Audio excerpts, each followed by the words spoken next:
ক্ষোভ থাকতে পারে, বিদ্বেষ থাকতে পারে, কিন্তু এ ধরনের ঘটনা যারা ঘটাচ্ছেন এটা সুস্থ স্বাভাবিক গণতান্ত্রিক সমাজে কাম্য নয়। এর সঙ্গে আমার দল দূর দূর পর্যন্ত যুক্ত নয়। সেটা কেন নেই পুলিশ, সে তো আমি বলতে পারি না, আমি তো দলের প্রতিনিধি। সেটা পশ্চিমবঙ্গ রাজ্য সরকার বলতে পারবেন, কারণ বিরোধী দলনেতা শুভেন্দু অধিকারীকে গাড়ির মধ্যে জীবন্ত পুড়িয়ে দেওয়ার চেষ্টা হয়েছিল উত্তরবঙ্গে। বিরোধী দলনেতাকে সভা সমিতি করবার জন্য 104 বার হাইকোর্টের দরজায় যেতে হয়েছিল।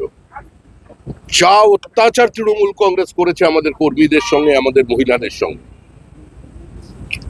আমরা সংযত আছে বলে ছিলাম বলেই আজকে তৃণমূল কংগ্রেস অক্ষত আছে। মায়ের সামনে ছেলে ভাত খাচ্ছে, তাকে গুলি করে খুন, মহিলাদের মাথা ন্যাড়া করে তাদের দিয়ে থুতু চাটানো, নৈহাটিতে পুরুষকে সম্পূর্ণ বিজেপি করার অপরাধে উলঙ্গ করে তাকে থুতু ফেলে চাটানো, বিজেপির হয়ে নির্বাচনে প্রতিদ্বন্দ্বিতা করার অপরাধে 5 লক্ষ টাকা জরিমানা দিয়ে বিধায়ক মানে পদপ্রার্থীকে তাকে বাড়ি ঢোকানো, অত্যাচার কিছু বাদ রেখেছে?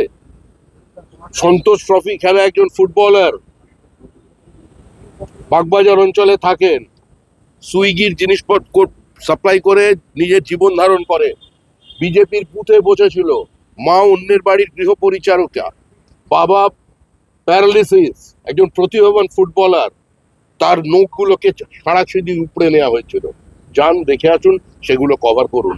তারপরে যে তৃণমূল কংগ্রেসের এই বিধায়ক আর মন্ত্রীগুলো অক্ষত আছে না, এটাই হচ্ছে বিজেপির কারণে আছে। আমাদের জায়গায় অন্য কেউ থাকলে, যদি তৃণমূল থাকতো, আজকের ক্ষমতায় আসতো, আজকে এখানে আমি দাঁড়িয়ে থাকতাম না, আমার 500 কর্মী খুন হয়ে যেত। আর যদি কংগ্রেস বা সিপিআইএম হতো, তাহলে আজকে যিনি বলেছেন বিবৃতি দেওয়ার অবস্থায় থাকতেন না, অনেক আগে লিঞ্চিং এর শিকার হয়ে যেত। যে অত্যাচার দক্ষিণ 24 পরগনায় হয়েছে, 3টে সভাপতির গাড়ি ভাঙা হয়েছে,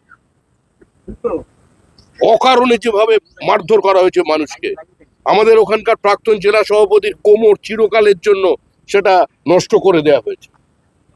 রূপা গাঙ্গুলি আমাদের দলের তখন মহিলা শাখার সভানেত্রী ছিলেন, কি করা হয়েছিল রূপা গাঙ্গুলির সঙ্গে দক্ষিণ 24 পরগনায়? ডায়মন্ড মডেল প্রচার করতে এলেন না কেন?